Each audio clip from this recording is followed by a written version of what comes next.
Pak Hang Seo dihujat publik Vietnam usai disingkirkan Timnas Indonesia. Timnas Indonesia raih pujian Presiden AFC. Timnas Indonesia menorehkan prestasi gemilang dengan menyingkirkan Vietnam di putaran kedua kualifikasi Piala Dunia 2026.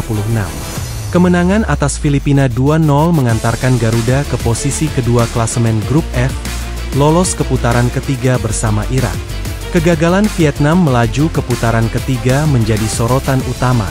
Dua kekalahan dari Timnas Indonesia di bulan Maret menjadi faktor krusial. Kekurangan Vietnam pun mulai terkuak. Media Vietnam Soha VN menyoroti beberapa kelemahan Timnas Vietnam. 1. Generasi emas menurun. Pemain generasi emas era Pak Hang Seo mulai menunjukkan penurunan performa. 2. Regenerasi gagal. Pemain muda belum menunjukkan kualitas untuk menggantikan senior mereka. 2 tahun lalu, Pak Hang Seo menyatakan mundur sebagai pelatih Vietnam dengan alasan usia. Namun, Soha VN menduga ada alasan lain. Soha VN memperkirakan Pak Hang Seo mundur karena kekhawatirannya akan masa depan Vietnam. Ia dihadapkan pada keterbatasan pemain dan minimnya regenerasi, sehingga terpaksa mengandalkan pemain yang sama selama bertahun-tahun. Soha VN menilai Pak Hang Seo terlalu fokus pada prestasi dan mengutamakan pemain favoritnya. Hal ini berbanding terbalik dengan Shin Tae-yong yang berani melakukan regenerasi dan menjadikan pemain muda sebagai kekuatan baru Timnas Indonesia. Keberhasilan Timnas Indonesia di bawah Shin Tae-yong memicu semangat baru bagi sepak bola Indonesia. Ketua Umum PSSI, Erick Thohir, menggelar rapat untuk membahas penyesuaian jadwal Timnas dan Liga demi menghindari bentrokan. Transformasi Liga Indonesia juga menjadi fokus utama. Erick Thohir ingin meningkatkan kualitas kompetisi agar bisa mengimbangi prestasi Timnas Indonesia.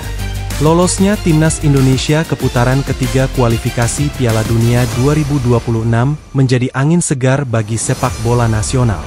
Dengan kepemimpinan Shin Tae-yong dan dukungan penuh dari PSSI, harapan untuk meraih prestasi membanggakan di kancah internasional semakin terbuka lebar.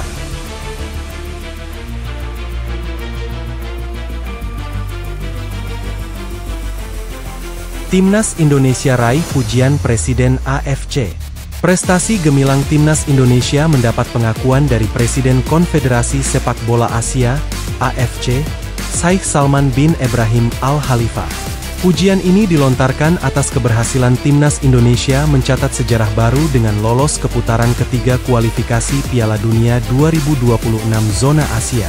Skuad Garuda berhasil melaju ke putaran ketiga setelah tampil gemilang di Grup F putaran kedua kualifikasi, dengan meraih status runner-up.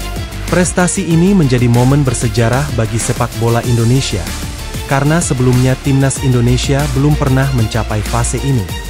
Keberhasilan Timnas Indonesia bersama dua tim lainnya, Timnas Palestina dan Timnas Kirgistan, yang juga lolos ke putaran ketiga, menjadi bukti kemajuan sepak bola di kawasan Asia. Timnas Palestina mengamankan tiket putaran ketiga setelah menjadi runner-up Grup I. Presiden AFC, Sheikh Salman bin Ibrahim Al Khalifa, memberikan apresiasi atas pencapaian Timnas Indonesia dan berharap prestasi ini dapat terus menginspirasi kemajuan sepak bola di Indonesia. Beliau juga menyatakan komitmen AFC untuk terus mendukung perkembangan sepak bola di semua negara anggotanya, termasuk Indonesia. Lolosnya Timnas Indonesia ke putaran ketiga kualifikasi Piala Dunia 2026 zona Asia menjadi semangat baru bagi sepak bola tanah air. Prestasi ini diharapkan dapat memicu peningkatan kualitas sepak bola Indonesia dan mengantarkan Timnas Indonesia ke level yang lebih tinggi di kancah internasional. Jika ada yang perlu kalian diskusikan, ayo berkomentar di kolom komentar.